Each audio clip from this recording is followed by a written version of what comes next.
नमस्कार दोस्तों, मैं सुरेश बेनीवाल। आज हम बात करेंगे भारतीय दंड संहिता की धारा 34 और धारा 35 में। इसमें क्या अंतर है और इनके क्या उदाहरण हैं, उन उदाहरणों से ताकि हम सरल से सरल तरीके से समझ सकें।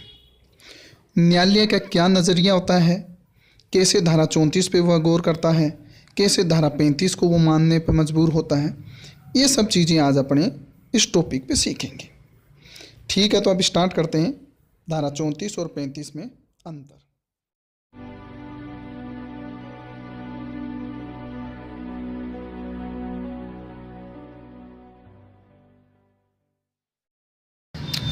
धारा 34 और धारा 35 में जो कॉमन बात है वो है कई व्यक्तियों द्वारा, अर्थात एक अपराध कई व्यक्तियों द्वारा किया जाना चाहिए। दूसरी जो भिन्नता रखती है वो है आशय पर। धारा 34 के अंदर कई व्यक्तियों का आशय एक जैसा होगा और धारा 35 के तहत कई व्यक्तियों का आशय अलग अलग होगा। जैसे धारा 34 सामान्य आशय के सिद्धांत पर कार्य करती है और धारा 35 विभिन्न आशय के सिद्धांत पर कार्य करती है। धारा 35 में एक बात कही है कि कार्य इस कारण आपराधिक है कि वह आपराधिक ज्ञान या आशय से किया गया है। तो इसको एक उदाहरण से समझते हैं।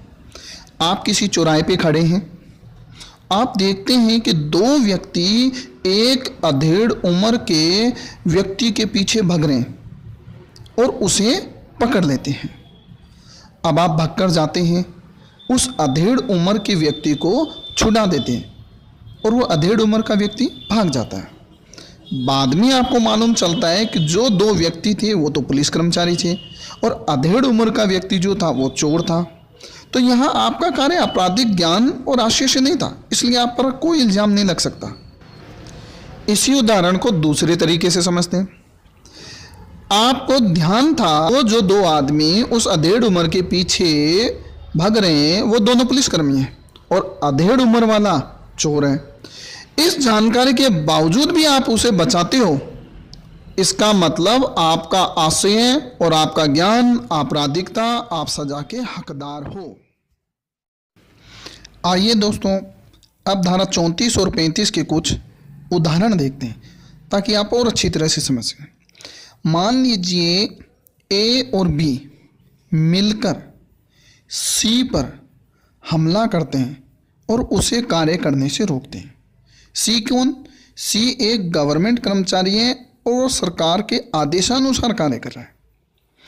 ए यह नहीं जानता है कि सी कौन है, तो वह केवल हमले के लिए गुनाहगार होगा, जबकि बी जानता है कि सी एक गवर्नमेंट कर्मचारी है और सरकार के आदेशानुसार कार्य कर रहा है, इसलिए वह असल्ट यानी हमला और सरकारी कार्य में बाधा पहुंचाने दोनों के अपराध का गुनाहगार होगा।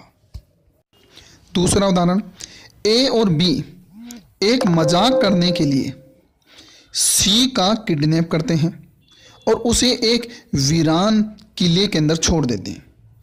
सी जो कि एक कमज़ोर दिल का व्यक्ति है, हार्ट अटैक से मर जाता है। यहाँ ए और बी दोनों का कॉमन इंटेंशन है, फिर भी वे क्रिमिनल एक्ट नहीं कर रहे थे, वह केवल एक मजाक कर रहे थे। इसके विपरीत यदि ए और बी जानते हैं कि सी एक कमज़ोर दिल का व्यक्ति है और वह ऐसे एकांत किले में अकेला नहीं रह सकता, वह मर सकता है और सी मर जाता है, तो ए और बी दोनों कॉमन इंटेंशन के जिम्मेदार हैं क्योंकि उन्होंने आपराधिक कृत्य किया है। और धारा 34 के तहत कॉमन इंटेंशन और धारा 35 के तहत क्रिमिनल इंटेंशन, दोनों के तहत वो जिम्मेदार होंगे। जब विद्यार्थी 34 और 35 दोनों धाराओं को पढ़ता है तो वह काफ़ी कंफ्यूज रहता है, लेकिन इसमें कंफ्यूज होने की कोई भी बात नहीं है। केवल इसकी परिभाषाएं हैं जो विद्यार्थी को इस तरह से कंफ्यूज करती है कि इसमें क्या लिखा हुआ है।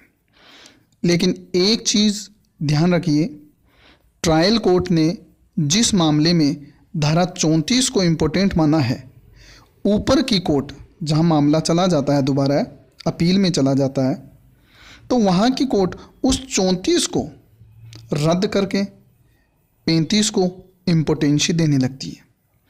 कहने का मतलब ये है कि धारा 34 कहाँ लागू होगी, धारा 35 कहाँ लागू होगी, ये दोनों ही सिचुएशन पे डिपेंड करती है।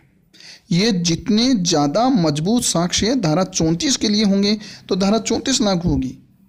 ये ट्रायल कोर्ट में 34 लागू होगी, लेकिन ऊपर वाली कोर्ट में धारा 35 से संबंधित साक्ष्य दे दिए गए और उस जैसी परिस्थितियां बनी तो ऊपर वाली कोर्ट ने धारा 35 को इम्पोर्टेंसी दे दी।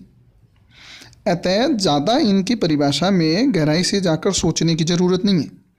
कोर्ट में भी डिसीजन बदल दिए जाते हैं, क्योंकि एक न्यायाधीश का नज़रिया 34 के सामान्य आशय के लिए अलग है और दूसरे न्यायाधीश का नज़रिया उससे विपरीत धारा 35 के लिए बनता है, तो समय के साथ बदल गया। इसलिए शांत दिल से इन दोनों धाराओं को पढ़ें और ये मान के चलें भी कि जिसके लिए जितना अच्छा साक्ष्य होगा वही धारा लागू होगी।